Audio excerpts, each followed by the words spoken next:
जय हिंद। आप सभी का हमारे YouTube channel study 247 by Jitendra sir पर बहुत बहुत स्वागत है। दोस्तों, आज की क्लास में हम लोग दिल्ली सल्तनत का तीसरा राजवंश पढ़ेंगे।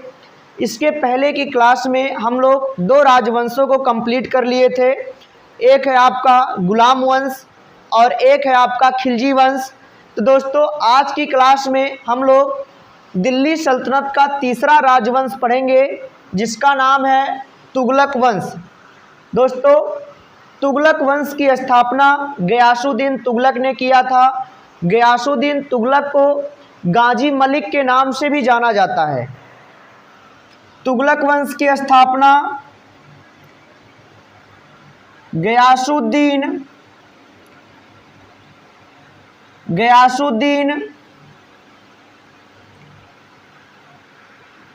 तुगलक ने किया था। गयासुद्दीन तुगलक को गाजी मलिक के नाम से भी जाना जाता है। गाजी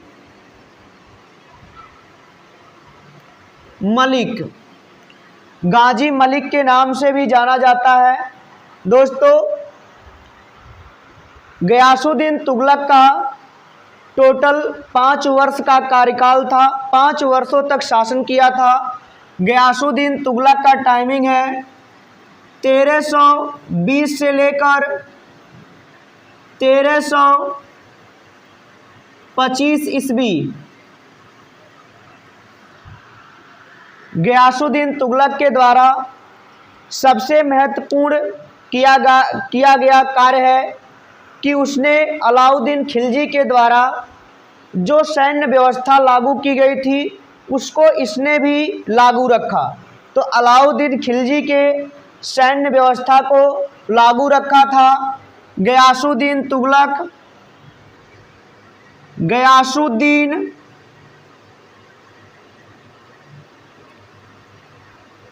गयासुद्दीन तुगलक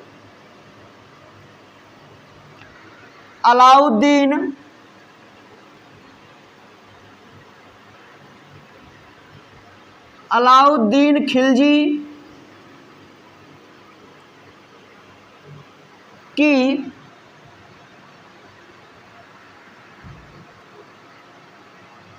सैन्य व्यवस्था को लागू रखा।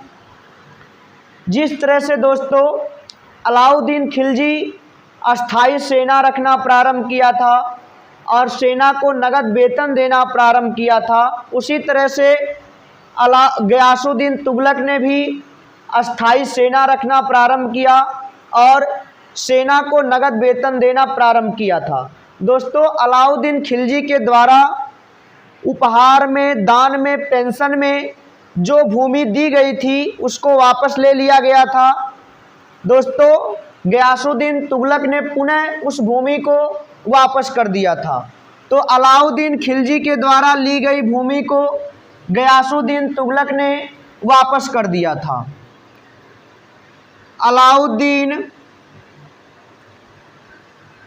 अलाउद्दीन खिलजी के द्वारा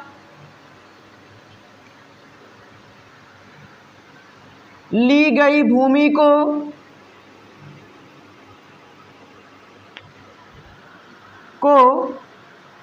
वापस कर दिया था।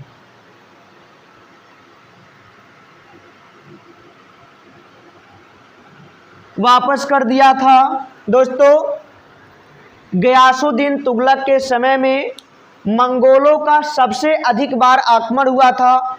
कुल दोस्तों 29 बार मंगोलों का आक्रमण हुआ था। 29 बार मंगोलों का आक्रमण हुआ था।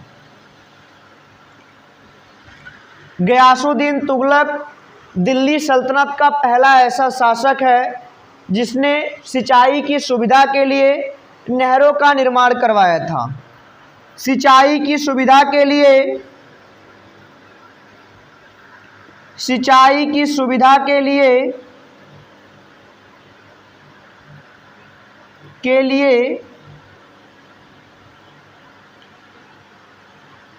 नहरों का निर्माण नहरों का निर्माण करवाया था। गयासुद्दीन तुगलक ने दिल्ली में तुगलकाबाद नामक शहर की स्थापना भी किया था। तुगलकाबाद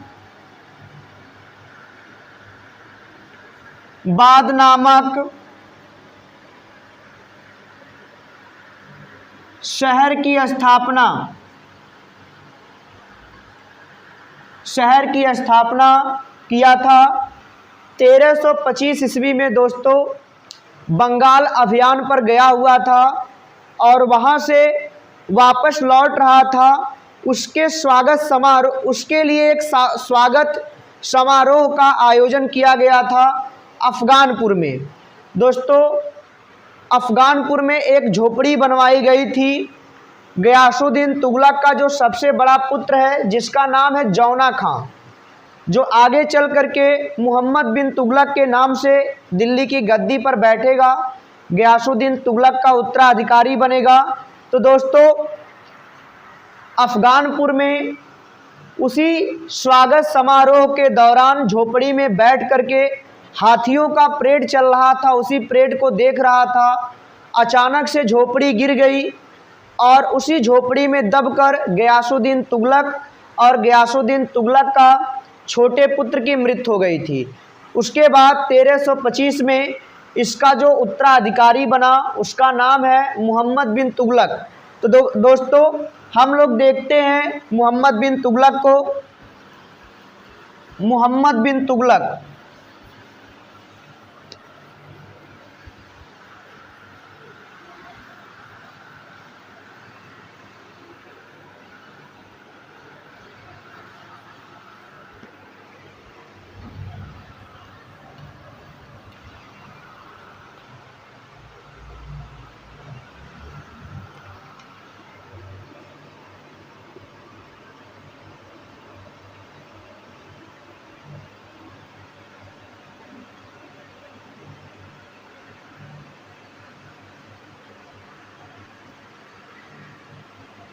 मोहम्मद बिन तुगलक का टाइमिंग है 1325 ईस्वी से लेकर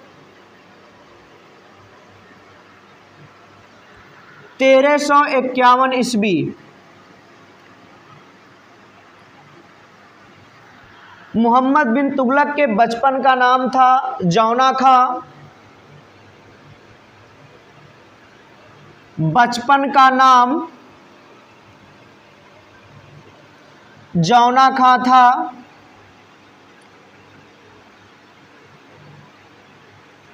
मोहम्मद बिन तुगलक के नाम से दिल्ली के गद्दी पर बैठा था। दोस्तों दिल्ली सल्तनत का सबसे अधिक पूरे मध्यकालीन भारत में सबसे अधिक पढ़ा लिखा व्यक्ति था। लेकिन दोस्तों इसकी जितनी योजनाएं थी सब की सब योजनाएं असफल हो गई थी, इसीलिए इसे मध्यकालीन इतिहास का एकमात्र पढ़ा लिखा बुद्धिमान मूर्ख शासक कहा जाता है। दोस्तों मोहम्मद बिन तुगलक को बुद्धिमान और मूर्ख शासक के नाम से जाना जाता है। इसको रक्त पिपासु, स्वप्नशील, पागल के नाम से भी जाना जाता है। दोस्तों इसको मोहम्मद बिन तुगलक को पागल कहा जाता है, रक्त पिपासु कहा जाता है,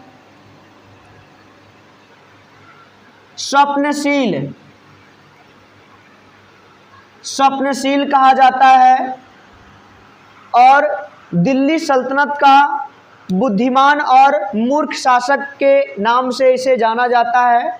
दोस्तों मोहम्मद बिन तुगलक की जितनी भी योजनाएं थी सारी की सारी योजनाएं असफल हो गई। एक एक करके हम लोग देखते हैं कि मोहम्मद बिन तुगलक ने कौन कौन सी योजनाएं जारी किया था। तो उसका जो पहला योजना था उसका नाम है दोआब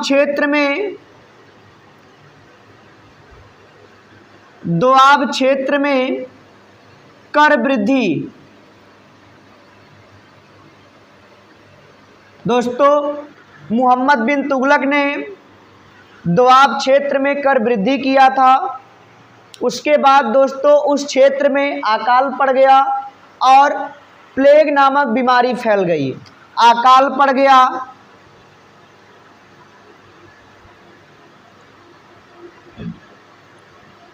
और प्लेग नामक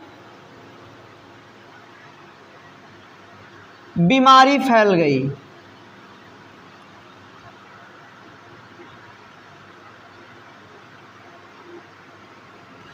प्लेग नामक बीमारी फैल गई दोस्तों।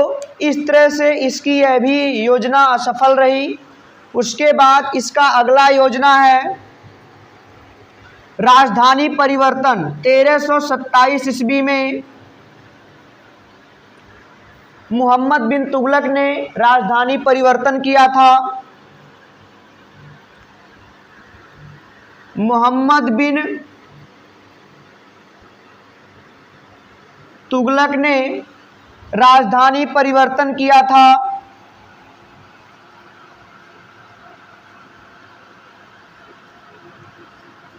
राजधानी परिवर्तन किया था। दिल्ली से राजधानी देवगिरी ले गया था। दिल्ली से राजधानी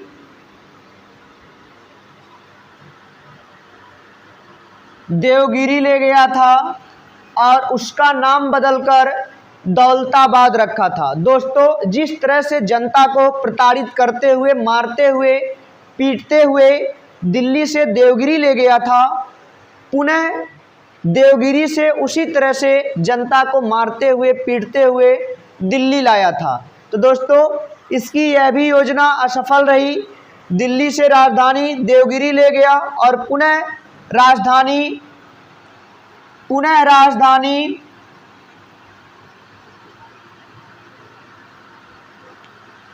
दिल्ली लाया। पुनः राजधानी देवगिरी से दिल्ली लाया।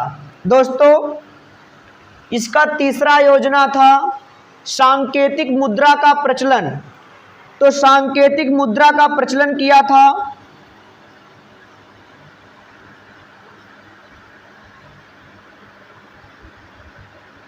मुद्रा का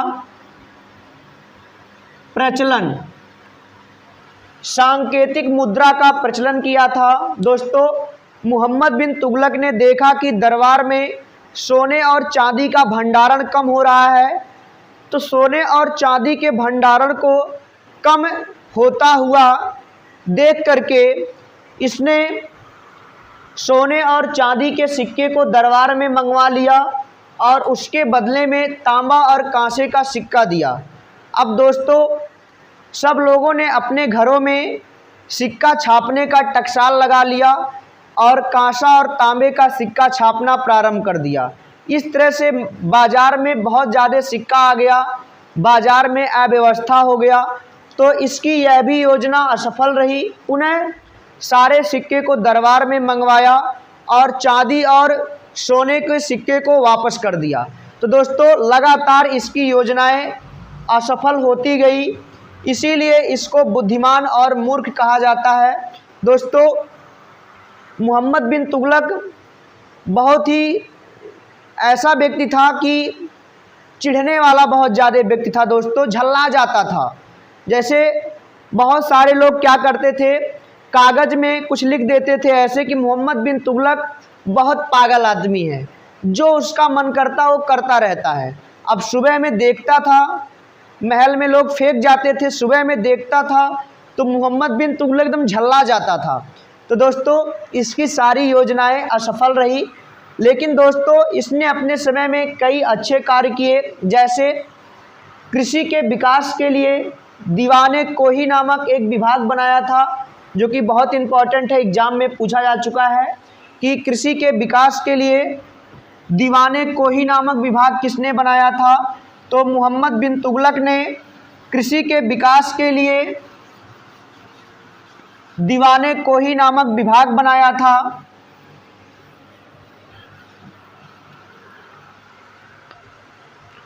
कृषि के विकास के लिए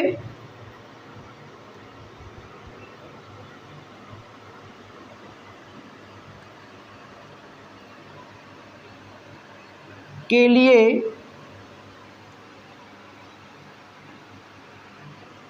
दीवान-ए-कोही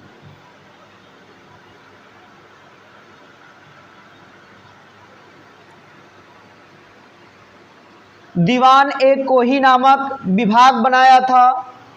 और दोस्तों इसी के समय में मोरक्को का निवासी इब्न बतूता 1333 ईस्वी में भारत आया था। 1333 ईस्वी में मोरक्को का निवासी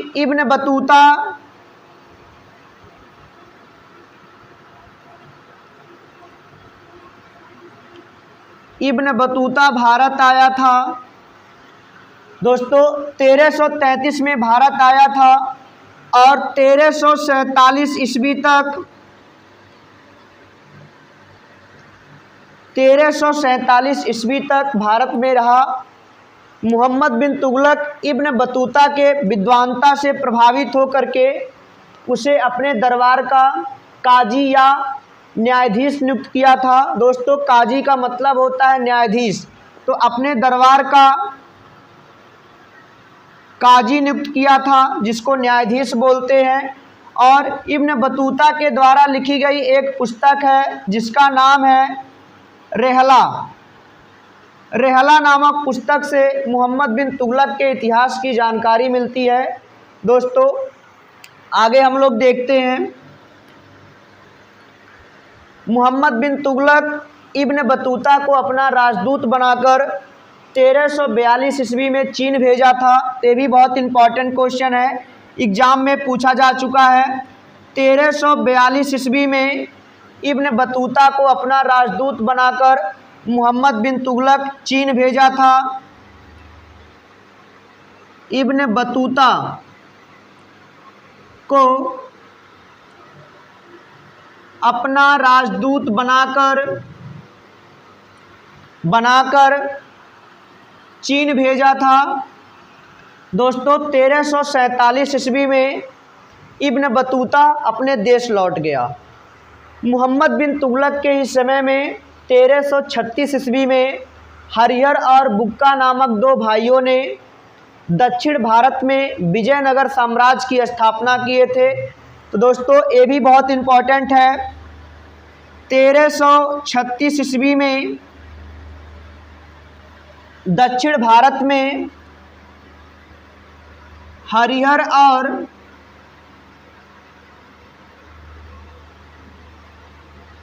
बुक्का नामक दो भाइयों ने विजयनगर साम्राज्य की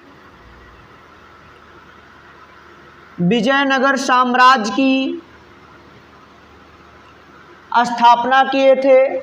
दोस्तों एग्जाम में पूछा जा चुका है, पिछली बार जो लेखपाल का पेपर हुआ था 16-17 में, उसी में क्वेश्चन पूछा गया था कि विजयनगर साम्राज्य किस नदी के तट पर स्थित था। तो दोस्तों विजयनगर साम्राज्य तुंगभद्रा नदी के तट पर स्थित था।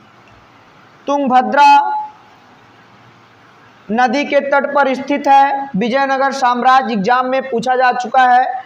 वर्तमान में दोस्तों विजयनगर साम्राज्य विजयनगर कर्नाटक का 31वां जिला बना है। दोस्तों कर्नाटक का सबसे नवीनतम जिला है विजयनगर।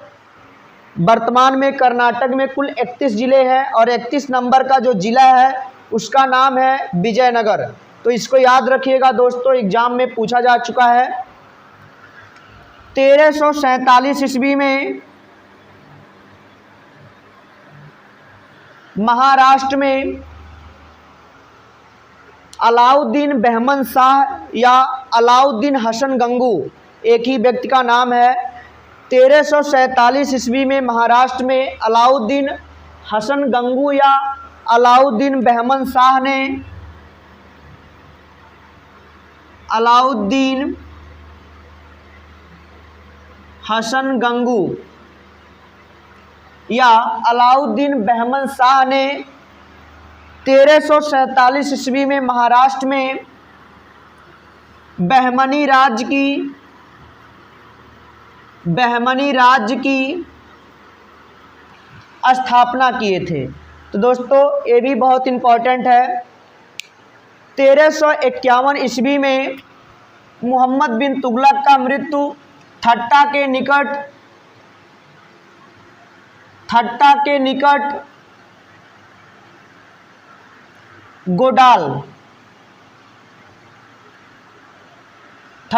निकट गोडाल में हुआ था। दोस्तों मोहम्मद बिन तुगलक के मृत्यु के बाद इसका जो उत्तराधिकारी बना, इसका चचेरा भाई था जिसका नाम था फिरोज शाह तुगलक। तो दोस्तों फिरोज शाह तुगलक अगला उत्तराधिकारी बनेगा। तो तुगलक वंश को हम लोग दो पार्टों में देखेंगे, फिरोज शाह तुगलक को हम लोग दूसरे पार्ट में देखेंगे दोस्तों। ठीक, आज के लिए इतना ही। अगर वीडियो पसंद आए तो लाइक, शेयर और सब्सक्राइब जरूर करिए। Thank you.